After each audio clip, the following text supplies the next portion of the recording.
आज जग दोन मोठ्या गटांमध्ये विभागलं गेलं आहे. एका बाजूला अमेरिका आणि युरोपियन देश, तर दुसऱ्या बाजूला रशिया, चीन यांचा ॲक्सिस.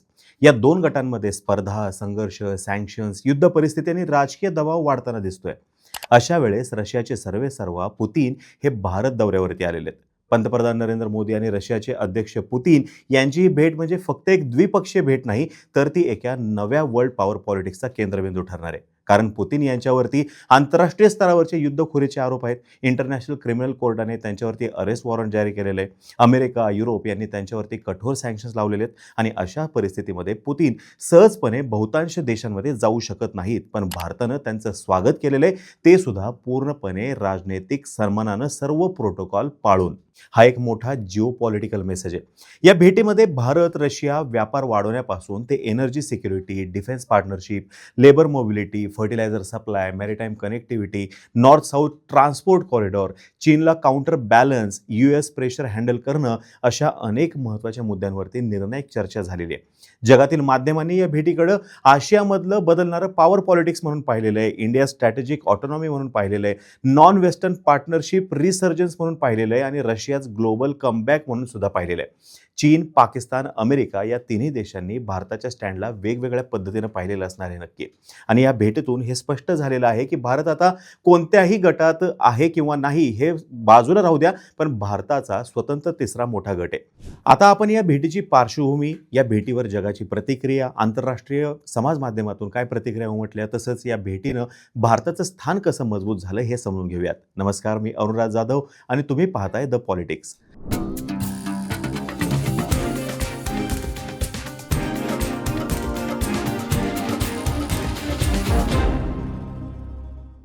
पुतीन भारतामध्ये का आलेले आहेत हे पहिल्यांदा समजून घेऊयात. रशियावरती अमेरिका आणि युरोपचे कडक निर्बंध आहेत. त्यामुळे रशियाला नवीन बाजारपेठ, नवीन मित्रदेश, नवीन व्यापार मार्ग हवेत. भारत हा रशियासाठी विश्वासार्ह बाजार आहे, मोठा ऊर्जा ग्राहक आहे आणि राजकीयदृष्ट्या स्वतंत्र देश आहे. भारताला रशियाकडून स्वस्तात क्रूड ऑइल मिळतंय, डिफेन्स स्पेअर पार्ट्स मिळत आहेत, फर्टिलायझर मिळतंय, न्यूक्लिअर एनर्जी सपोर्ट हे सुद्धा मिळणार आहे. म्हणून दोन्ही देशांसाठी ही भेट फार महत्त्वाची आहे. व्लादिमीर पुतीन हे India Russia annual summit attend करायला भारतामध्ये आलेले आहेत आणि गेल्या 4 वर्षामध्ये ही टॉप लेवलची मीटिंग अशा पद्धतीची झालेली नव्हती, म्हणून हा दौरा फार महत्त्वाचा आहे. या भेटीमध्ये दोन्ही देशांनी 2030 पर्यंतचा सगळ्यात मोठा इकॉनॉमिक रोडमॅप जो आहे त्याच्यावरती चर्चा केलेली आहे. आता हा दौरा इतका महत्त्वाचा का आहे? भारतासाठी एनर्जी सिक्युरिटीचा मुद्दा बघूयात. पुतीन यांनी खुलेपणाने सांगितलेलं आहे की जरी अमेरिका, युरोपकडून दबाव येत असला तरी सुद्धा भारताला ऑइल सप्लायमध्ये कुठलाही अडथळा येऊ देणार नाही. जागतिक बाजारामध्ये भाव बदलत असताना भारतासाठी हा फार मोठा विषय आहे बघा. म्हणजे भारताचं बहुमूल्याचं परकीय चलन इथं वाचणार आहे. ट्रेड वाढवण्याचा आणि डायव्हर्सिफाय करण्याचा मोठा प्लॅन आहे या दोन्ही देशांचा. दोन्ही देशांनी 2030 पर्यंत $100 बिलियन ट्रेड साध्य करण्याचं टार्गेट ठेवलेलं आहे. आता व्यापार फक्त तेलावर नाही, तर या व्यापारामध्ये फर्टिलायझर, शेतीची उत्पादनं, केमिकल्स, फार्मा, शिपिंग, मिनरल्स अशा सेक्टरना जास्त प्राधान्य दिलं जाणार आहे. या भेटीमध्ये भारताने स्पष्ट मेसेज दिलेला आहे की अमेरिका, युरोप आणि रशिया दोघांशी आमच्या टर्म्सवरती संबंध ठेवणार आहोत, न कुणाकडे झुकणार, न कुणाच्या दबावाला घाबरणार. आता कनेक्टिव्हिटी प्रोजेक्टला सुद्धा बूस्ट मिळालेलं आहे बघा या भेटीमुळं. या भेटीमध्ये पुन्हा एकदा फोकस आला INSTC अर्थात इंटरनॅशनल नॉर्थ साऊथ ट्रान्सपोर्ट कॉरिडॉरवरती आणि चेन्नई व्हॅलडोस्टॉक मॅरिटाईम कॉरिडॉर जो आहे त्याच्यावरती, नॉर्दर्न सी रूट याच्यावरती परत एकदा फोकस आलेला आहे आणि याच्यामुळे भारतातून रशियामध्ये जाणाऱ्या मालाचा ट्रान्झिट टाईम जो आहे हा मोठ्या प्रमाणामध्ये कमी होणार आहे, जे फार महत्त्वाचं आहे. दोन्ही देशांमध्ये कोणते करार झाले हे सुद्धा आपण समजून घेणं गरजेचं आहे. म्हणजे 2030 पर्यंतचा इकॉनॉमिक कोऑपरेशन प्रोग्राम हा एक मोठा मास्टर प्लॅन आहे. कुठल्या सेक्टरमध्ये काय आणि कसं करायचं याचे रोडमॅप आता बनले जातील.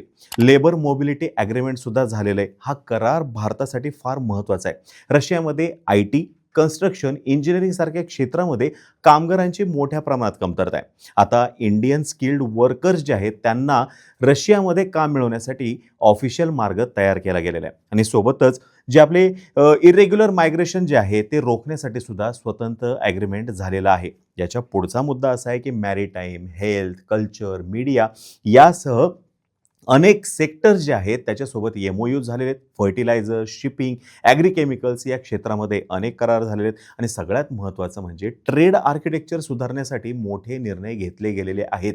India Eurasian economic union FTA लवकर करण्यावरती भर दिला जाणार आहे.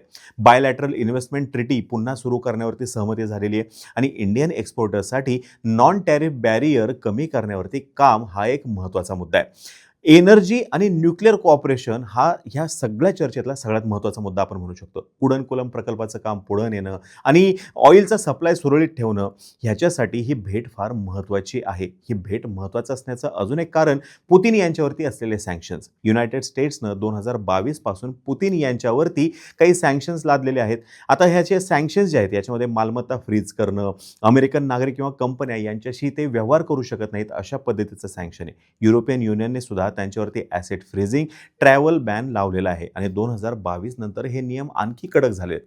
युकेने सुद्धा हे जे सँक्शन्स आहेत हे सँक्शन्स पुतिन यांच्यावरती लादलेले आहेत. ॲसेट फ्रीज करणं, ट्रॅव्हल बॅन हे सँक्शन्स इथं लागू आहेत. पुतिन यांच्यावरती युक्रेनमधील चिल्ड्रन डिपोर्टेशनचा आरोप आहे. ICC सदस्य जे आहेत हे जे देश आहेत ह्याचे तिथे जर का पुतिन गेले तर त्यांना तिथं अटक करावी लागणार आहे आणि भारत इथला सदस्य नाही. त्याच्यामुळंच भारताचा दौरा पुतिन यांच्यासाठी अत्यंत महत्त्वाचा आहे. या भेटीनं कोणतं नॅरेटिव्ह सेट झालं हे फार महत्त्वाचं आहे. भारत आता थर्ड ग्लोबल पोल आहे. भारत आता कोणत्याही गटात नाही. भारत स्वतःचा असा एक स्वतंत्र गट आहे. इंडिपेंडंट, पॉवरफुल, रिस्पेक्टेड असा भारत आता गट आहे. इंडिया जो आहे त्याच्यावरती दबाव कोणीही टाकू शकत नाही आणि म्हणूनच भारतानं पुतिन यांचं जोरदारपणे स्वागत केलेलं आहे आणि रशिया सुद्धा भारताला तितकंच महत्त्व देतो. चीनला एके ठिकाणी वाटत असणार की बाबा रशिया आता पूर्णपणे आपल्याकडं आलेला आहे, पण रशियाने या ठिकाणी आता काउंटर बॅलन्स करण्याचा प्रयत्न केलेला आहे. मोदी आणि पुतिन यांची केमिस्ट्री जी आहे ही सुद्धा संपूर्ण जगाला दिसलेली आहे. या भेटीनं अमेरिकेला काय संदेश दिला तर भारत काही झुकणार नाहीये. भारतासाठी हे क्रूड ऑइल फार महत्त्वाचं आहे महागाई आटोक्यात ठेवण्यासाठी आणि India will maintain autonomy. Quad आहे तिथे आपण अमेरिकेसोबत पार्टनर आहोत, तो मुद्दा वेगळा आणि क्रूड ऑइलचा मुद्दा वेगळा. India is not an American ally, India is a partner not a follower हा सुद्धा संदेश भारताने दिलेला आहे. चीनसाठी सुद्धा इथे एक संदेश आहे की बाबा रशिया आणि भारत यांचा ॲक्सिस अजून जिवंत आहे. रशिया चीनवरती पूर्णपणे अवलंबून नाही आणि उद्या जर का भारत आणि चीन यांचा संघर्ष झाला तर रशिया तटस्थ राहील. आता याच्या सोबतीने इतरही काही मुद्द्यांवरती चर्चा होणं गरजेचं आहे. सर्व छान छान मुद्दे जे आहेत ते आपण बोललेलो आहोत, पण काही महत्त्वाचे मुद्दे मिस नको व्हायला.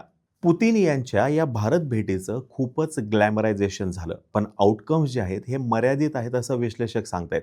मोठे ऑप्टिक्स, मोठे फोटो, मोठं स्वागत, पण ॲक्च्युअल डील्स ह्या स्पेसिफिक आहेत असं म्हणता येणार नाही. उदाहरणार्थ $100 बिलियन ट्रेडचं लक्ष ठेवलेलं आहे, पण ठोस ॲक्शन प्लॅन अजूनही जाहीर नाही झालेला. डिफेन्स कॉपरेशनबद्दल बोललं गेलेलं आहे, पण नवीन मोठे प्रकल्प घोषणा झालेले नाही. लेबर मोबिलिटीचा करार झाला, पण त्याची संख्या काय असेल, स्किल टाईप काय असेल, वेजेस काय असतील याच्यावरती क्लॅरिटी नाहीये आणि रशिया आणि चीन यांची जी काही जवळीक आहे याच्याविषयी स्पष्ट भूमिका त्यांनी मांडलेली नाही. सध्या रशिया चीनकडे जास्त झुकलेला आहे ही वास्तविकता या ठिकाणी नाकारून चालणार नाही. इंडियाचा सुद्धा बॅलन्सिंग ॲक्ट दिसतोय, पण लॉंग टर्म क्लॅरिटी नाहीये. भारत पाश्चिमात्य देश आणि रशिया या दोघांशी मैत्री ठेवू इच्छितो, याच्यामध्ये बॅलन्स ठेवू इच्छितो, हे सर्व ठीक आहे, पण लॉंग टर्म एनर्जी पॉलिसी अजूनही स्पष्ट नाही. रशियाचे अध्यक्ष पुतिन यांचा भारत दौरा हा फक्त काही राजनैतिक कार्यक्रम नव्हता, तो जागतिक शक्ती संतुलन बदलणारा एक महत्त्वाचा पॉईंट ठरलेला आहे असं आपण म्हणू शकतो. या भेटीने 3 महत्त्वाचे संदेश दिलेले आहेत. भारत कोणत्याही गटामध्ये नाही, भारत स्वतः एक ग्लोबल पॉवर आहे आणि भारत स्वतःचे निर्णय स्वतः घेतोय, बाहेरच्या दबावावरती अवलंबून नाही, कोणत्याही दबावाला बळी पडणार नाही. रशियासाठी आणि जगासाठी भारत हा अपरिहार्य आहे. भारताला टाळून पुढे जाता येणार नाही आणि हे जग बदलतंय आणि त्या बदलाच्या केंद्रस्थानी येणाऱ्या काळामध्ये भारत असणार आहे हे पुतिन यांच्या भेटीतून स्पष्ट झालेलं आहे. आता ही माहिती जर का तुम्हाला आवडली असेल खाली कमेंट बॉक्समध्ये नक्की सांगा. तोपर्यंत धन्यवाद.